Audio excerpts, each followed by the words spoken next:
Stratified का मतलब है कि इसमें dividing heterogeneous population in strata, ठीक है। एक जो हमारी पॉपुलेशन होती है, हेट्रोजीनियस पॉपुलेशन होती है, उसमें तो होमोजीनियस थी, इसमें जो हेट्रोजीनियस पॉपुलेशन होता है उसको हम स्ट्रेटा बेस्ड मतलब डिवाइड करते हैं सबसे पहले। चाहे हम उसको एज के हिसाब से डिवाइड कर दें, चाहे जेंडर के हिसाब से, चाहे उसके हैबिटेट के हिसाब से हम उसको डिवाइड करेंगे, तब हम उसका सैम्पल लेंगे, दैट इज़ रैंडमली। तब हम उसको रैंडमली चूज़ करेंगे। सबसे पहले हम उसको डिवाइड करते हैं एज द बेस ऑफ इधर कैरेक्टरिस्टिक्स, ठीक है। वो हम एज के हिसाब से भी कर सकते हैं, जेंडर के हिसाब से भी कर सकते हैं, एंड अपना हैबिटेट के हिसाब से भी कर सकते हैं। फिर हम उसको रैंडमली चूज़ करते हैं, ठीक है। इसमें हम हेट्रोजीनियस पॉपुलेशन का यूज़ करते हैं, और division of heterogeneous population in strata based on selected traits such age gender, जैसे कि बताया मैंने, रिलीजन, सोशल इकोनॉमिक स्टेटस, ठीक है। इंश्योर रिप्रेजेंटेटिव सैम्पल्स इन हेट्रोजीनियस पॉपुलेशन। सो इसकी वजह से जब हम इसको डिवाइड कर देते हैं तो उसकी वजह से हमें क्या होता है, रिप्रेजेंटेटिव सैम्पल मिल जाता है ना। रिप्रेजेंटेटिव सैम्पल क्या होता है, you will tell me in the comment section, है ना, अगर आपने मैंने वाले वीडियोज़ देखे हैं तो। सो उसकी वजह से हमें रिप्रेजेंटेटिव सैम्पल्स मिल जाता है जब हम उसको स्ट्रेटा में डिवाइड कर देते हैं। ये इसका एक प्लस पॉइंट है, एंड इसमें आपको डिवाइड करना है, देन आपको चूज़ करना है, ठीक है। देन जो स्ट्रेटिफाइड है वो दो तरीके से डिवाइडेड है, दो पार्ट्स में। First is your proportionate stratified random sampling, and next is your disproportionate stratified random sampling.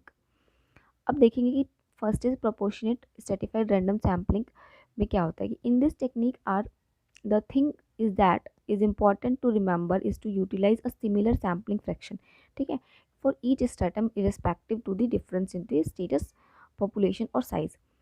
सो हमने सबसे पहले तो स्ट्रेटम में डिवाइड कर दिया, लाइक ए बी और सी, ये हमने स्ट्रेटम में डिवाइड कर दिया। सो हमने पहले में पॉपुलेशन 100 है, दूसरे में 200 है, और तीसरे में 300 है। पॉपुलेशन का साइज़ है ये, एंड स्ट्रेटम में हमने डिवाइड किया ए बी और सी। अभी चाहे हमने किसी भी, मान लीजिए इसको हमने एज के हिसाब से डिवाइड किया है, ठीक है, तो हमने एज के हिसाब से इनको डिवाइड कर दिया। तो 3 हमने स्ट्रेटम में डिवाइड किया है। देन डिवाइड करने के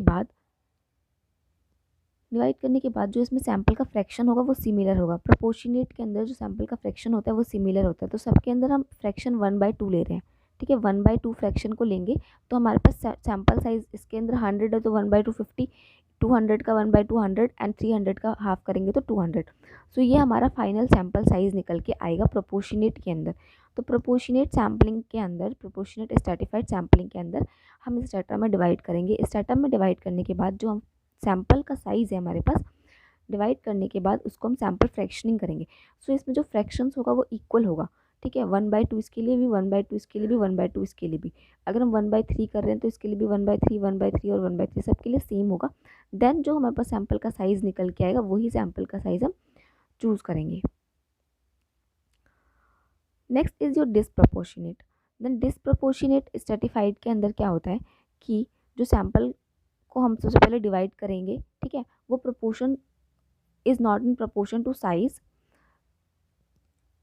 of total population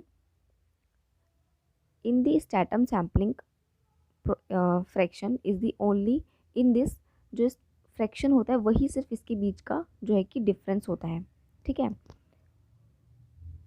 लाइक इसमें जो था हमारा सैम्पल का फ्रैक्शन वो सेम था, और जो साइज़ था पॉपुलेशन का वो डिफरेंट आ रहा था, 50, 100 और 200 आ रहा था। सैम्पल का जो फ्रैक्शन साइज़ था वो हमने सेम रखा था क्योंकि वो प्रोपोर्शनेट था।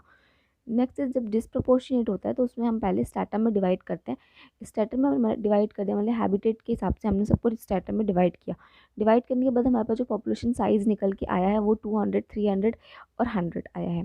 देन हम सैम्पल का फ्रैक्शन लेंगे, वो हम डिफरेंट ले सकते हैं। इसमें हमने 1/2 लिया है, इसमें 1/4 लिया है, इसमें 1/6 लिया है। सो इसमें फ्रैक्शन जो है डिफरेंट डिफरेंट हो सकता है। तो जब हम इसका फ्रैक्शन डिफरेंट लेंगे तो 100 का हाफ 50 हो गया, 200 का 1/4 50 और इसका भी 1/6 50। सो इसमें जो सैंपल का साइज़ है वो सेम निकल के आएगा, और 50 50 50 हम सैंपल को कलेक्ट करेंगे तीनों स्ट्रेटम में से, that is your total sample will be 150। So this is a disproportionate stratified random sampling. Proportionate में फ्रैक्शन सेम होता है, सैंपल साइज डिफरेंट आता है। इसमें फ्रैक्शन का जो फ्रैक्शन होता है वो डिफरेंट आता है, बट जो सैंपल साइज होता है वो सेम आता है।